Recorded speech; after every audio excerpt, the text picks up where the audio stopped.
started looking at all the different ways you can work in sports. You can be great at marketing, accounting, PR. Yep. The executives all don't necessarily have a sports degree, they have a focus, and then they kind of fine tune it into the sports.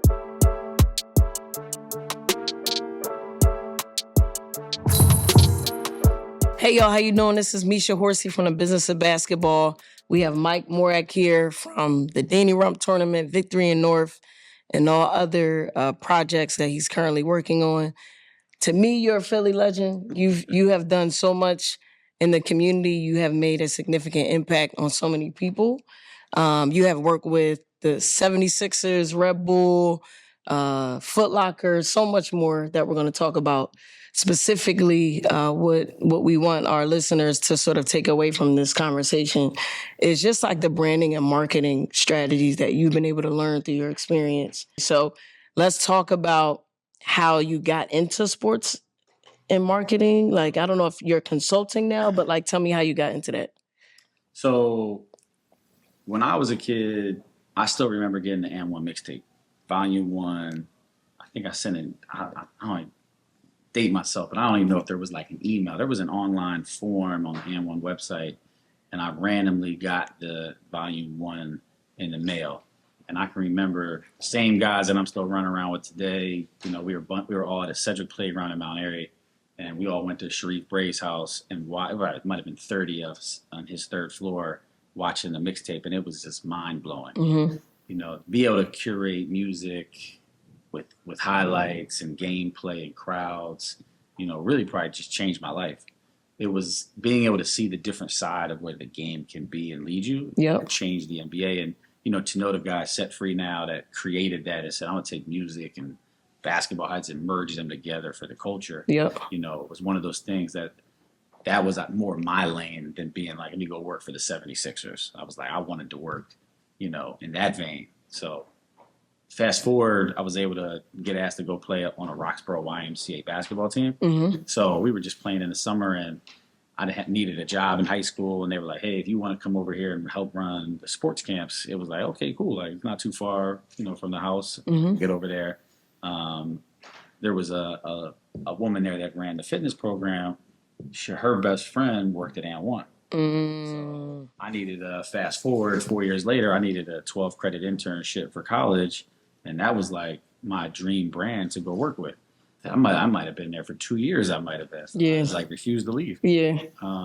And, you know, being able to then get over there, and then Chris Hightower, another, you know, great basketball mind in Philadelphia, you know, he gave me another opportunity to change divisions and work in the NBA sports marketing department. Got it. And one at the time had 20% of the NBA signed to endorsement deals. You know, they had like a big stronghold on, you know, a lot of basketball, from summer basketball to the NBA. They had a lot of great NBA players signed, and they, you know, they had some unique strategies of like, how do you know, fight against the bigger brands. Right. So being able to just sit there and learn and be a sponge, but really just enjoy what it was to just be in the rooms. Yeah. And then that like always lets you start thinking like an underdog. Like, how do you figure out, like, you don't have a lot of money, you know, but you've got opportunity, you've got, you know, product, you've got things that you got to make it feel like $1 million when you only have $10. So I think that was like the very start. And, you know, Chris, you know, helped lead me to Lisa Fusco. Lisa Fusco is the one that created the N1 mixtape tour as a big entertainment property. You know, probably one of the best, you know, sponsorship sales people in the industry. So she had then created like another streetball brand called Streetball Entertainment. And we did a Ball for Real tour. We did 30 plus NBA arenas in South America. And what was your specific responsibility for that tour? What'd you have to do? So that one, I was in charge of all the athletes. Okay. So we had 17 athletes signed to endorsement deals. So I think my title might have been, you know, director of marketing, you know, but with a focus on the athletes. So I think PR appearances. Got it. You know, just really taking care of them day to day. Like, you're really engaging those guys, the street promotion. So, you know, being able to look at like, how do you build energy into markets? How do you build energy to sell tickets in future markets? Like, how do you really game plan and map that out? And, right. You know, then how do you take care of the sponsors? So like, anytime there's a sponsorship appearance, like, you need people that can kind of coordinate that and make sure that that goes smoothly, and working with the athletes to make sure they also understand what's their expectation. What are you trying to gain from, you know, going to one of these things? Like, you got to make sure that all those people are like energized and they have a great experience. Right. You know, so being able to look at through the lens of sponsors, players, brands, you know, has helped me just develop, you know, a lot of the, you know, not Swiss Army skill sets, but being able to kind of adapt and adjust, Yeah. you know, just on how to, you know, move forward. And what was your degree in college? So I had majored in sport management. Okay. I had minors in marketing and business administration. And you feel like your degree helped you as you got those opportunities, or you kind of just learned, do you feel like you learned more while you were doing it? What did your degree contribute to your experience? At that age, sport management was a little bit of a newer degree, I think. Yeah. You know, so everybody just wants to work in sports. Yeah. You know, people don't really know what does that really kind of mean. Mm-hmm. I don't know if the degree was overly helpful. I think it helped me think about things a little bit uniquely. Like I remember being in class and we would watch the Super Bowl or programming and be like, hey, let's review the commercials. What are the commercials that stood out? What are the different elements of why they stood out? And then how are brands or people talking to a consumer? Right. My brain kind of works from A to Z. It's like, all right, there's all these things in between that like affect something. So if I wanted to do something, instead of doing it in a way that traditionally would go, I'd be like, all right, well, how does the whole system work? And that allowed me to, you know, make sure I had the right relationships in the rooms, right? You got a finance department, you got a product department, you've got all the art department, you got all these departments doing things that need to kind of seamlessly work. So it helped me try to figure out on the business side, how do you actually get something done? And then when I got into &1, I started looking at all the different ways you can work in sports. Right. So that was a little bit of an eye opener to be like, you can be great at marketing, accounting. You can just be in like the bills payable, HR. The executives all don't necessarily have a sports degree. They have a focus on like a certain vertical, and then they kind of fine tune it into the sports world. Yeah, that's what this platform is for. It really is like that exposure. Because I didn't know when I graduated playing basketball Division I was like, our exposure was coaching or playing professionally. And as I've watched your career, I've noticed that you do have your hand in so many different opportunities within the game, which is amazing. What is the role of a sports marketing consultant? Like, are you just consulting people on branding? Do you help with email campaigns? What is that role? In some aspects, I'm a sports and entertainment, you know, marketing consultant. Yeah. But like my M3 Ideas company is really a marketing and experiential agency. Got it. So being able to work with people to say like, what's your top line thoughts, and then be able to present back on ideas. How does that actually work? You know, I tell people it's hard to explain like what exactly like I do or who I am outside just being like, I'm just me. Yeah. And I think like my phone rings, I try to add value and solve a problem. Right. So that's allowed me to kind of work with brands differently of what they need and how I can show up to help. Got it. Whether that is just strategy, thought process, physical event execution, building out an experience, giving the idea so somebody else may be able to physically execute the experience, or just being able to connect the right dots for people to find the right people. Like everybody can Google something, you know, but there's another element to like, can you be resourceful? Can you be trusted? And if I refer somebody, that means I'm stamping that they're going to do high quality work. Right. Yeah. And where did M3 Ideas, like where did you get the idea to start your business versus working with a brand? Yeah. So I spent 5 years working in LA with a gentleman named Demetrius Spencer. And Demetrius, you know, for all his craziness, you know, was also brilliant in it. He had 6 different companies, was able to always figure out what opportunity looks like, right? So we had 2 television shows, one on Fox Sports for 5 years. I built a program for ESPN called the Ball $1 Million Summer Challenge. We had a marketing agency, and we had another like movie production arm. And then we were building like the Ball Up brand. And then we launched a shoe line with Kmart called Rise, where we built out 15 dunk shows around the country. Wow. And, you know, the way that he thought helped me think about like, what does opportunity look like? Like, you don't have to be in a box. During COVID, a friend of mine had taken a job with a brand and called me if I could do something. And I was like, yeah, I can help with that. And then I realized that it's starting to become a resource. So like one of my things was always like, how do you define yourself? I'm a resource, you know? So I ended up running like a 6-city tour, helping to launch some PUMA products.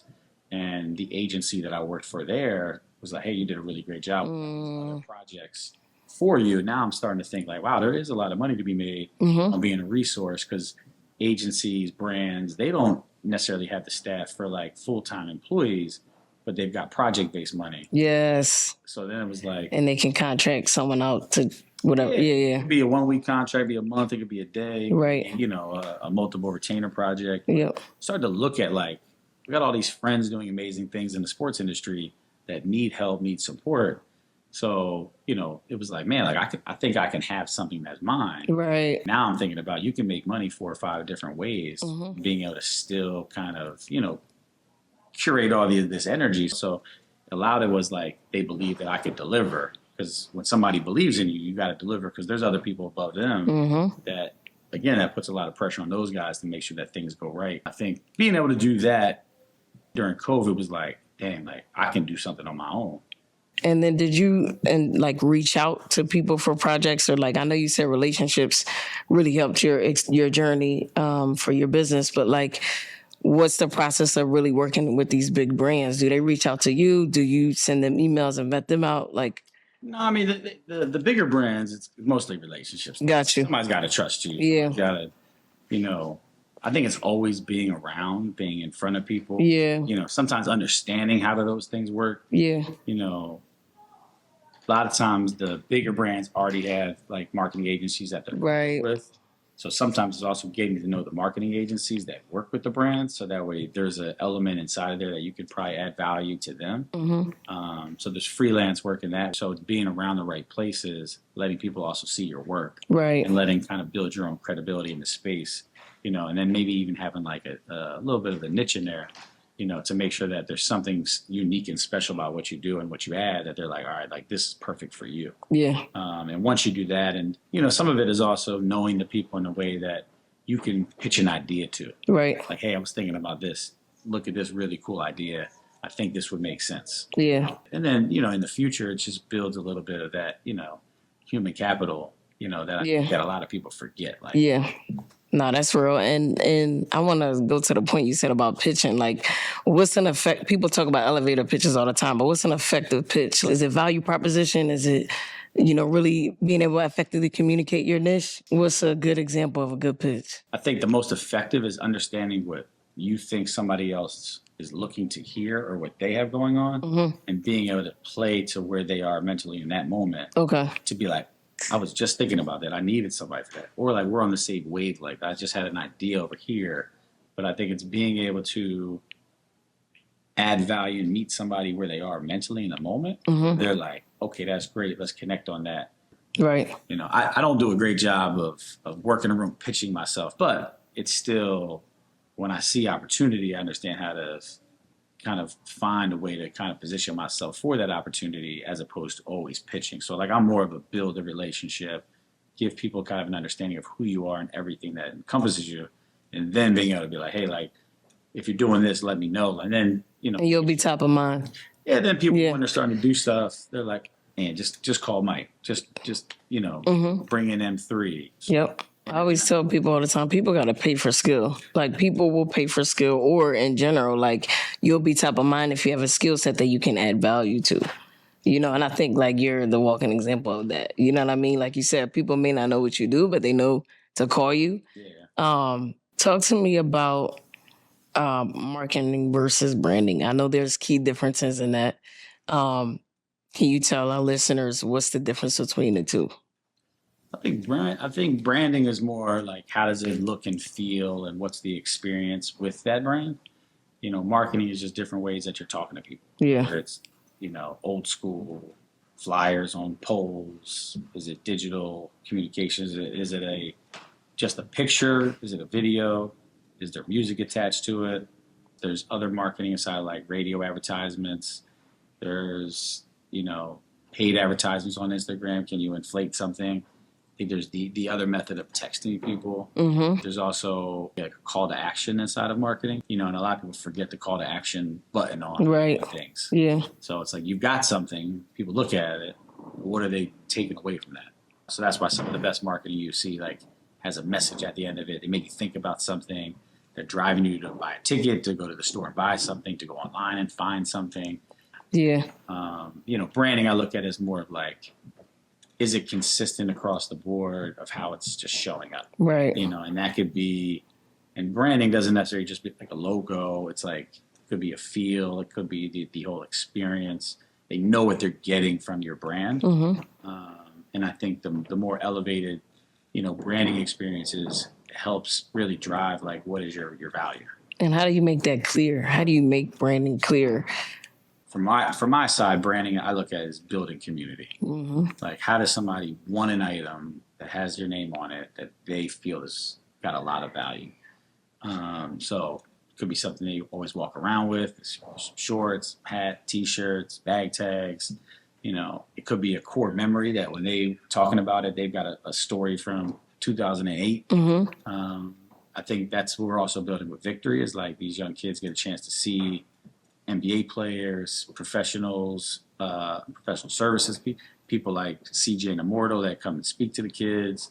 Like, how do you create these unique experiences that feel a little bit different than, what else may be out there? So I think that's building the brand of like, hey, they know there's an elite service that they're going to get through a couple of different marketing channels of like how we got them there. Right. So, that's one of the things I think branding is always, those little kind of fine-tuned points of like, all right, like when they walk away, like, what is that? Yeah. And if they're like, man, that was dope, that's how you build your brand. Yeah. Let's talk about the Danny Rumph Tournament. When I explain it to people, I'm like, have you ever been to Drew League in California? Like, that experience is similar. The Danny Rumph Tournament Classic, it's a brand that you've built. Obviously, we'll talk about the origin because I think that's important. But also, too, like you've been able to secure some really dope brands to sponsor their initiatives. So first, let's talk about the origin. Sure. And then let's talk about how you've been able to secure those sponsorships. Sure. The origin is, Danny Rumph was one of the best players that I knew growing up from 7th, 8th grade at Mallory Playground in Germantown. And I had a first row seat of him becoming who I thought was one of the best players in Philadelphia. We were in the same graduating class, 2001.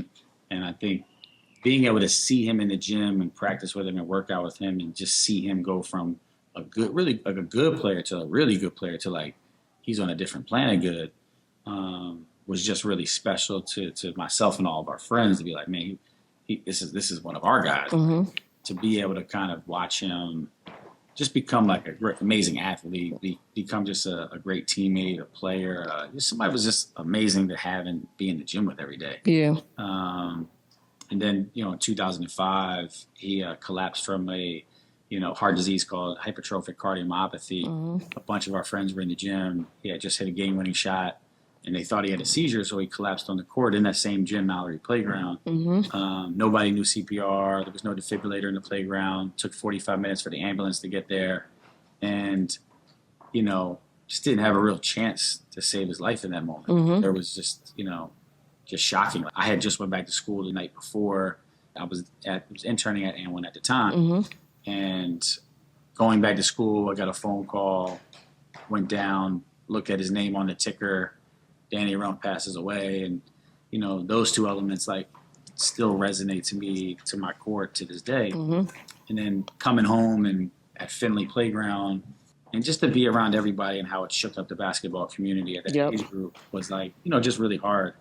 So Danny's mom and Danny's uncle created the Danny Rumph Foundation, and they asked me to be kind of on the board as I think a representation of the friend group. Right? Yeah, it was like, how do we add value? How do we keep his name alive? So when this tournament first started, as a foundation, it was like, we need to get defibrillators in all these rec centers. There's no defibrillators in any rec center. I think there's 170, rec centers across Philadelphia. We were like, all right, we got to start raising money and buying them. I think at that time they were $3,200 a piece. So I think we got to 10 or 15 fairly quickly. And then the tournament, like my goal for every tournament was to raise $3,200 to be able to put a defibrillator, get like a box, 2 years of kind of maintenance on it. So be able to look at it as like, that's why we started it. Fast forward a couple years later, through kind of some of our initiatives in the fire department, we were able to get defibrillators in every rec center. We do a lot of CPR and AED trainings, awareness, and classes.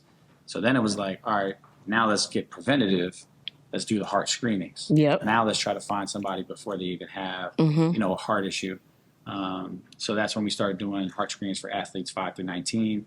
And every time we do one, I think there's always, I believe the number was like every 100, it's like 8 kids you find with some type of issue. Yep. We found a couple young men that have like really had to stop playing sports from one of our heart screens. Wow. The issue is that severe. So it's like all the hard work and all the other stuff is still kind of fun. And that's the moments where like, it's all worth it. Yeah. Because, we firmly believe that we've helped save a few lives, and just saving one allows it to be like, all right, we've done our job. And now you're bringing people from all over. You have professional athletes who play in a game, and obviously those names bring the people. But from my experience being at the game, you make it very clear of the intention and the mission as to why it started in the first place. So I think people who are new to the experience, when they get there, they're like, this is actually why we're doing it. Talk about how you grew it to now getting these sponsorships. You had Red Bull there, Foot Locker, Body Armor. So how were you able to secure those sponsorships? Did you have a deck? Did you already have the branding? How did it go? I would like to clarify that we've always had great players playing. Hakeem Warwick, a teammate of Danny Rumph in AAU. And Danny was a high-level player. So I still believe that the day we started, we had pros and we had NBA players in there. Michael Jordan was coming back from overseas, played at Michael Jordan for Penn. Antoine Brockington, the plethora of the younger guys that were there. It was like we still had some amazing players. Obviously, there's some more star power that has come. And, I think Marcus and Markieff Morris have added a tremendous amount of value of buying into being like a real representation of Philadelphia and to be a part of things the right way, where it's like their time is the most important. And I think people don't really realize that coming in once or just popping in isn't always as valuable as like, I'm going to be here every day and ingrained and engaged with what's going on. And they've done that with their time. So I think to move into the branding and the sponsorships, it's, certainly taken a long time to engage and understand what people want, who the brands were that were looking to spend money for that type of activity, and then figuring out like, what's the best way to position it? What's the best way to ask for dollars? We've got away from a little bit the traditional sponsorship packets that have like ranges on it. Like the tiers. Yeah. Like, I'm not a big tier fan. I probably should have one that has a tier, but we like to look at like, here's the ecosystem. Here's everything that the event encompasses. What's the best way that you want to engage with it? And let's build something that's special that may fit like whatever your needs are. Got it. We've seen some success with that because everybody, as you balance an experience with the event, with the brand, wants to speak to people in a way that makes sense for their brand, right? Fits their overall campaign, right? It's not just about like, hey, let me go get money from, this brand and just throw them up on a banner. It's like, what's the best way to drive the brand's message, and how do we make sure that the brand is engaged in a way that it fits holistically what they're doing? The other thing is just being able to ask. Yeah. I think once you get a couple yeses, you get a little bit more confident in asking. Everybody doesn't always have $1 for you, but they may have another item that can help you add value to your event. So, yeah. I would say Spalding is a really big participant in the Rumph Classic, more from a product standpoint, making sure that we can do other things. We've got mini hoops for sale. Yep. We've got mini basketballs to give the kids that they can get autographed. We've got, basketballs to play with, the NBA game balls. And they'll customize that stuff for us. So I think being able to engage with the brand in any way can be really special. So yeah. I know Marcus and Markieff Morris are, part of the Legends brand. So like this year, we're able to do like a collab shirt with them.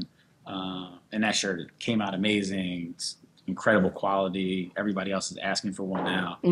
So I think, they didn't give us any money, but they provided us with a product that allowed us to elevate. And that's also helped us gain with some of these other brands as like a starting point. The first kind of barrier to entry is somebody says, send me a deck. So a lot of people don't have a deck. Right. And it's like, all right, send me something. People haven't put that together yet. So like just having one of those on hand. And decks can be stressful. Like I've stressed over plenty of decks. So whenever I get feedback like, hey, you guys have a great deck, that's always a good feeling to be like, hey, like we know we've positioned our information correctly, to be able to have, the format of your deck, making sure there's 12 slides, making sure each page is poignant. There's not too many words. You're really just looking to get on a phone call from the deck, to then make an ask. So from the sponsorship side, it's like you got to have a great deck. You got to be able to take a couple of no's, and you got to be able to keep following up and then engage with people how you think they fit inside of whether you're an event or another experience that you're looking to include them on. So I think that's the thing that people sometimes get a little bit caught up. They don't have their own information down correctly first. Yeah. So I've been doing sponsorship decks for events. I've been curating, events in my community for my basketball organization. And I've always tried to figure out like what am I missing? What am I not adding into a sponsorship deck? So what are some of the things that you've had in there that you feel like, all right, this will work. A brand will look at this and will want to support? I think the main things for me are like, who you are, what you're doing, and what you're looking for.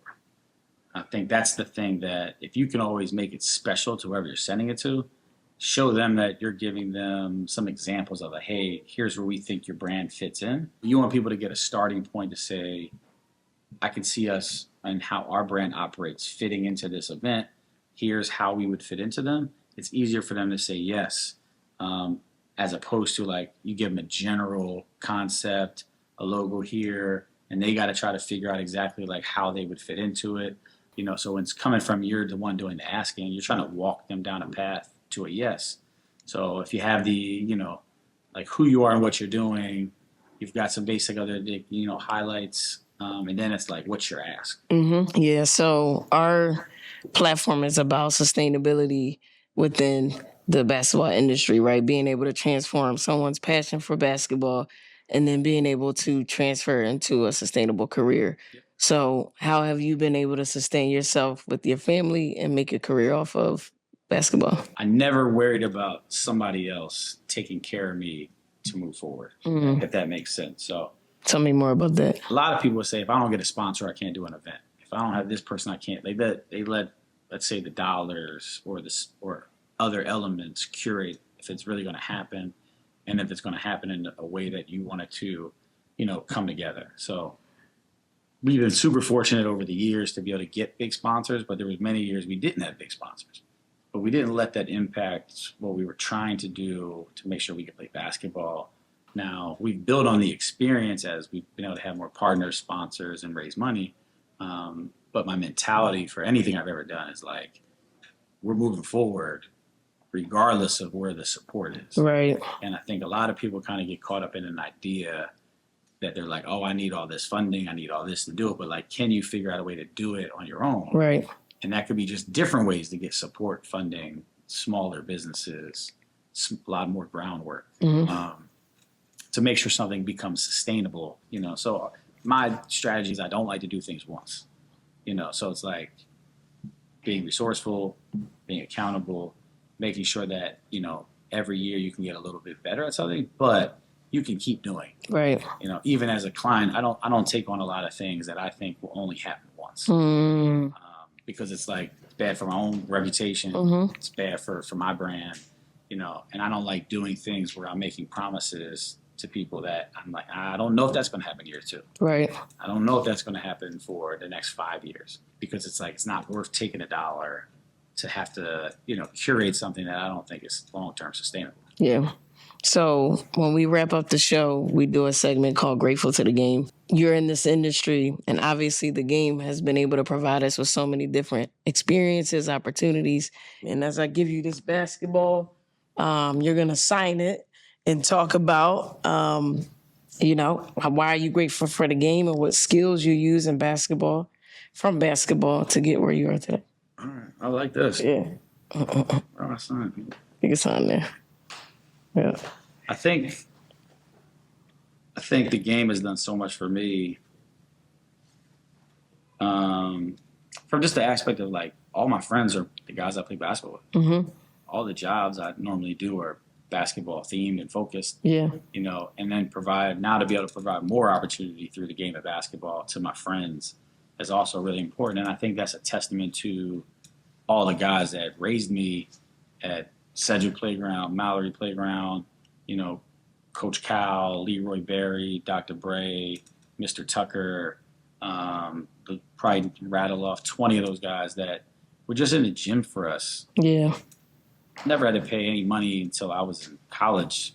And Coach Cal asked for like $3 for a ref fee. You know? Yeah. To be able to do all that through the game of basketball and to be able to be at a playground for free and learn the game and build relationships, you know, it's also like kind of how my mom and dad, how I saw they interacted in the community, you know, very involved in every church function. Mm-hmm. You know, my dad did everything in the neighborhood, taking care of the parks, just be able to do things and not ask for anything. Right. And I think that all those kind of skill sets and life lessons come inside of there. And, Mm-hmm. you know, part of our Victory in North program, it teaches those, you know, skill sets that basketball is really good at teaching without you knowing that you're being taught.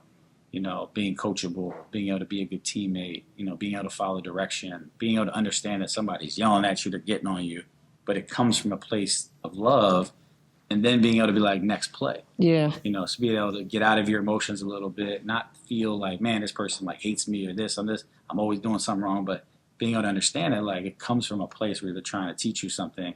And I think that translates to like the real world and how you need to operate, how you need to think, you know, being able to be a good teammate. How do you be a good friend? How do you be a good employee? How do you be a good employer? You know, I think being able to, you know, understand how to just work with people from varying degrees, backgrounds, you know, being able to look at it as the greater good. Yeah. But know that, like, doesn't matter. You got 5 people from all walks of life on a court. Like, you need to figure it out. Like, Yeah. you need to be able to work together. Mm-hmm. You need to be effectively communicate. You also need to understand if you say something to somebody a certain way, like how they're going to react to it. That's what being a leader really is. So how do you be a captain? You know, understanding like a complete concept of like, if I yell at you, I know that you're either going to shake it off and be fine, or do I like motivate you, empower you, and tell you a certain way to get you fired up to Right. achieve the goal? Mm-hmm. You know, the game of basketball is like the game of life. Mm-hmm. We're all moving in a direction to win. And it's like being able to effectively do that is what the game has really kind of like taught me and, you know, helped provide me with like, you know, how do I just have fun with life and then fun with my friends and, you know, still doing the stuff we've been doing for almost 20 years now. It's like, you know, and being able to make it a business, being able to see the business and see the different levels of basketball business, whether it's the NBA, it's in college, it's in summer basketball, it's in tours. You know, there's so many fun levels to basketball that you can make a living from. It just depends on how you want to make a living and, you know, how do you find yourself like inside of the niche. Yeah. Well, Mike, this conversation has definitely been an opportunity for me to learn. I thank you for your time and everything that you're doing in the community. For people who want to support the Danny Rumph Classic, your initiative, the Victory in North initiative, how can they find where to support you? Well, for the Rumph Classic Instagram page, at Rumph Classic, inside of our bio, it's links to the Danny Rumph Foundation page. We have a heart screening coming up in October. You know, the main thing is always like making sure that we're driving kids and parents to, you know, come out for the heart screening. For Victory in North, we have a Victory in North Instagram page as well.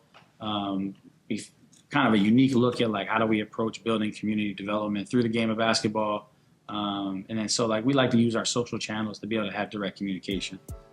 So other than that, you know, feel free to, you know, follow me and Misha in the streets. Let's go. And let's get to it. Thank you, Mike. Appreciate you, man. That's Business of Basketball. See you on the next one.